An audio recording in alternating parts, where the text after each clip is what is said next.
back, and we are back. out of frame. Beep. There we go. It needs more me, I think. I'm cool with that. Alright, just the egotist in me is saying I need to be in the shot more. Hey, this is your show, brother. Anyway. Do what you want. So we're going to talk about episode 3 of Luke Cage, Who's Gonna Take the Weight? So this is a episode where Luke Cage takes a lot more action. True. He has decided to begin to start his campaign against organized crime in Harlem. Yep, and he does so by beating the shit out of everyone in a kind of a passive-aggressive way. Basically. Not so much in like he angrily goes after people, so much just like people come at him, he just goes meh, like kind of slides him aside. Yeah, he's kind of got this objective, and people are in the way, so they get tossed, and he gets to his objective. That's really And slammed at car doors and and like just fucking pipes he pulls out of the fucking wall. Yeah, he was pretty raw. The Wu-Tang music helped.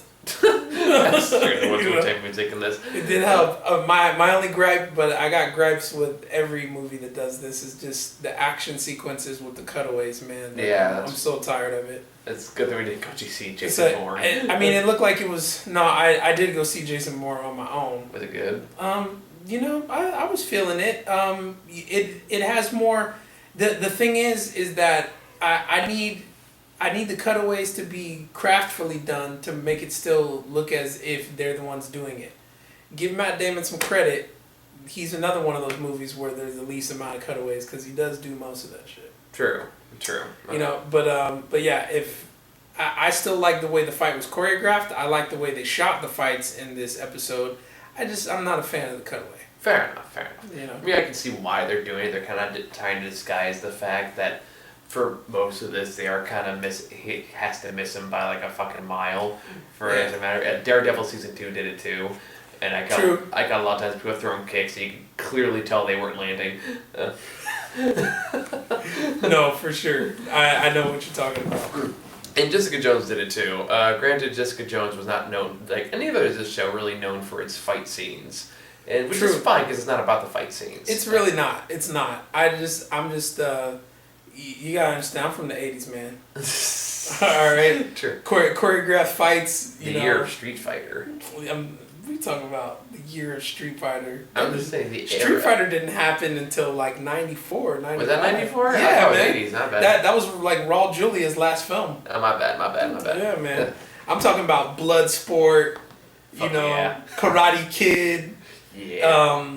Die Hard movies. Oh, that was 89. That was like late 80s. Yeah. Commando. Commando. Fuck yeah, Commando. Yeah, dude. All types of cool shit. Blow man. off some steam, Bennett. These people need some steam. Yeah, all types of cool shit. And stuntmen got a lot more pay and a lot more screen time. True. Yeah. So yeah. There you go. So anyway, Luke Cage goes on the rampage because he wants to save the barbershop or what's left of it by trying to get the money, which is like $80,000, I think is what they said. I think it was something like that, yeah. By what's the name of the other guy who works there? Bobby Fish. Bobby Fish, yeah. Pretty much last man standing. He's the black Bobby Fischer. That's right, I forgot about that reference. But he's basically the last man standing from the barbershop issues. So they're kind of working together, trying to fix things. Mm-hmm. Meanwhile, Cottonmouth is kind of foamy at the mouth a bit because Luke Cage starts fucking up his shit. He doesn't take it too particularly well. He does not. And he's trying to figure out what's going on. They have that great scene with, is it Maria or Mariah? Mariah, yeah. Mariah, with talking on a park bench, like trying to talk about what they're trying to do individually. Yeah, and you have something to say about that. Yeah, another perfect example of everything that this series is about. You have these conflicting views about Black America, and it almost, I likened it to, like when I was talking to you earlier, I likened it to like a Professor X Magneto situation, in which they both have this idea for the future, but how to get there is the thing that's in dispute all the time. Yeah. And it's even said that Stan Lee, he based Magneto and Professor X off Martin Luther King and Malcolm X. Yeah, I heard that too. So I love that Marvel revisits that through kind of situations like that are similar to this. Not exclusive to this, but they've done it a couple of times. Yeah, absolutely. In a bunch of different ways. It's like the chess game, going back and forth. How we're gonna do this? My idea is better than yours. Here's why. This kind of thing. Yeah. But and I was telling Mike off camera that what I think the issue is in this episode is the quintessential question of Black America. Like, are we just going to survive in America, or are we going to exist and thrive in America? Yeah. And that's the conversation that they're having. Cottonmouth sees it as the projects. Yeah. Mariah sees it as a community development, Mm-hmm. right? And that's a fundamental... Like Parks and Rec, but way less funny. Right. It's like a fundamental disagreement, and this disagreement has existed since, Harlem was new. Sorry, I just got the image of like how great would it be if Ron Swanson was a Marvel villain? Oh wow. Wow, dude. Hey, I would love. Come on, tell me you don't want to see that. I don't want to not see it. Just him going to Luke Cage, like, son, I don't like the government any more than you do. Right. That's amazing. I would crash my car, turn the nearest theater to go to see that. Shit. Tell me you wouldn't. Like I said, I'm not gonna not see it. Not even like just an actor playing a character, just Ron Swanson as is in that movie. Oh, that'd be amazing. For sure. But anyway, so meanwhile while that's going on, Misty Knight is closing in on Luke Cage a bit because she's like, for obvious reasons, very suspicious of him. I can't imagine why. Luke Cage, because he's being a smart ass son of a bitch about it. Right. Yeah, but the thing is that Misty, she's overplayed her hand. You know what I'm saying? She from the beginning she should have took a step way back and really thought about what she was doing. Yeah. She's now overcompensating in her job because of the fact that she's made these missteps that have compromised her. Yeah. You know what I'm saying? So there's that. Like there's a part of you that wants her to figure it out and wants it, but obviously Luke Cage is the wrong person to direct her ire. Yeah. And she's only overcompensating and going after him, I feel like, because she fucked up herself. Yeah. And then meanwhile you got like a fucking Virginia Slim, who might be my new favorite character. It's just in the corner like I think his real name is Scarf. His real name is Scarf, but he's for Virginia Slim in my eyes now, because that's just a great name. Yeah, call him Virginia Slim. I'm okay with. What else you call a skinny white bitch? Just like, yeah, okay, I like it. I dig amazing. it. Not a Marvel villain. I found out. I googled it. I told you. It's a reference to a tobacco cigarette that was made in Virginia, and they're super thin. But I had to check because they've done that like in Jessica Jones. They dropped like one name for like half a second. I googled it. Turns out the actual character of the comics. Oh, okay. So like they do this shit all the time. So whenever time a name is brought up some way, I immediately Google it to see like it's a reference to something. Wait till they start talking about Diamondback. Oh yeah, I'm sure I'll get that motherfucker. We'll get to that. Okay, yeah. I haven't gotten there yet. We'll get to that. They mentioned him briefly in this episode because of Domingo. That's the other thing that's happening is that Domingo is now breaking his truce with the Black Gang of Harlem, led by Cottonmouth, and he's gearing up for an all-out war, which leaves Cottonmouth in a very tight predicament because he's now out of money. Yes, because Luke Cage has completely stripped him of his funds, more or less. And it turns out that Virginia Slim is also a bad guy. And you find that out after he meets up with Chico, as Chico tries to like do the right thing, and then is immediately murdered by him. That's Harlem for you. Yeah, no kidding. Meanwhile, he's being he just reminds me of a 1940s cop. He really does. Just the way he talks and the way he talks like that. Like he's a little bit antiquated. A little bit. Like he was just talking to Misty Knight. He was like, "So how long will it take for you to sleep with him?" He does not actually smoke a cigarette. I just imagine that's something he would do. That's funny. And he goes, it's like, I just gotta get in there. It's like, it sounds like he got in there too. Shit like that. Yeah. He's like, I can't put my finger on it, so I can put more than your finger on it. That's what he said. I converted the line. Mine was just as fair. He would have just said something like that too. Yeah, he probably said that. He probably said that in his mind. But it turns out he just comes into this club like a snarky ass motherfucker. Sees him there, pops like a bottle of gin, starts chugging down like, if you're a good boy, I'll tell you all the secrets, chug. Like, ooh, you're snarky. I like you. But even there, yeah. So speaking of that, so the racial issues in this episode are cross-cultural tensions between Latinos and black people, and also black people and white people. It wasn't lost on me that the wording that Scarf used was, if you're a good boy. Yeah. Okay. Yeah, that's fair. Calling a black man a boy, that has a very long, tumultuous history in America. And if he's a time traveler from the 1940s, it would totally make more sense. It would make sense. See, and that's what's sad, is that it's not as antiquated as people might think. You can go to Alabama, you can go to Georgia right now, you can go to Tennessee, you can go to these places, and a 70-year-old black man is still called a boy. Yeah. You know what I'm saying? So it's I'll leave that for you guys to do your research, but I'm bringing it up because the cinematic language suggests that that's where they're going with it. Speaking of which, do you want to talk about the crocodile bird? Oh yeah, the crocodile bird. Well, it's not even the story about the crocodile bird so much as it is the candy bars. Yeah, which is just a perfectly good waste of a fucking Milky Way. Right, but it goes. Milky Ways aren't even great. But I'm about to blow your mind even further. Okay. So oh boy, here we go. The contextual analysis of this scene, obviously the tension between Latinos and blacks, which has been a long contentious history in America as well, because there are two groups of disenfranchised people that are constantly being pitted against each other by upper class white men. We are made to believe that we are each other's problem. That way they can get rid of us as a problem to them. Yeah. So there's that.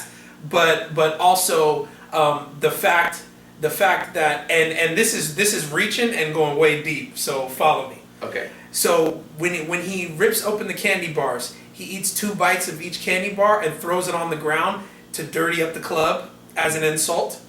But also, if you really want to read into that, the Mars company has all of their chocolates made in Africa with slave labor from African children. So the fact that, it's even, fuck the rapper, fuck this, open it up again, oh fuck this, fuck that, that's like quadruple this. You understand? Honestly, it just hit me. Like, I just heard Jeff from Community in my head. Like, did he just bring that for a bit? Like, wasn't even that good.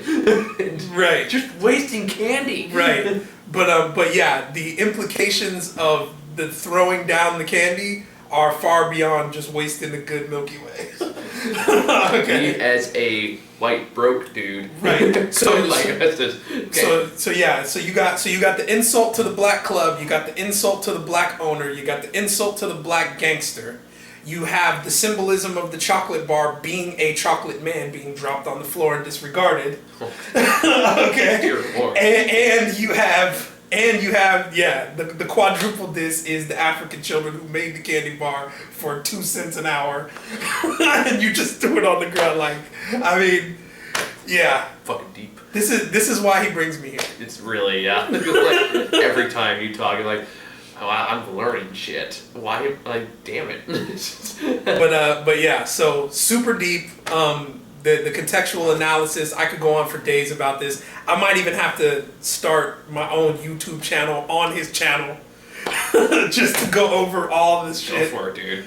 That's clickbait right there. You know what? Matter of fact, I got a catchy name for it. Why don't we call it Black Films Matter? Do it. Get those fucking people on I'll me. just attack mad scenes everywhere and just break them apart. We might have to renegotiate the name because I don't want the All Lives Matter to come after my ass. But what does that have to do with anything? I'm just talking It doesn't have to. That's the problem. Well, it's the internet. People get mad about everything. He goes, ugh, you guys are just so mean about a matter that actually matters. You fucking asshole. all publicity is good publicity. Right. I'm just saying, I don't want my address being released on the internet. That's all I'm saying. Okay, we'll think it over. We'll think it over. Just saying, 'cause I don't want to get swatted. Is all I'm saying. Okay. Fair point. Because I'm like, ugh. I don't know. I just feel like I'm mad about so many stupid things nowadays. And granted, a fair amount of them are legitimate. Another fair amount are equally stupid. True that. But yeah. So the context runs deep with this one. As not to say that it doesn't with the other episodes, but this is where it starts to get really thick, and you start to get into what's really going on that is plaguing African American communities, Okay. right, and communities of color at large. So this is, for me, this is when the series, when I first saw it, this is when it started to get really deep and insightful for me, because they're throwing all these images at me, you know. Okay. Yeah, I can definitely see it. I'm definitely curious to see where it goes. Unfortunately, we're gonna have to wait till next time though, because it's like 11:15 right now, and I gotta wake up in 7 hours, in like 8 hours. So I'm gonna go buy some Luke Cage shit.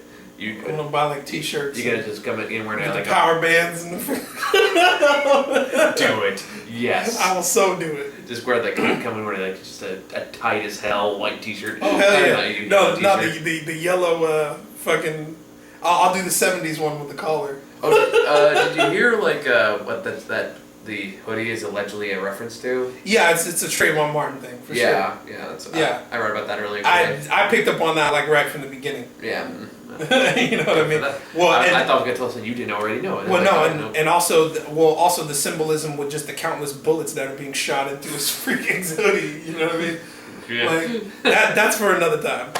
We could talk about that for a whole episode. Get the cop to guest star in the show.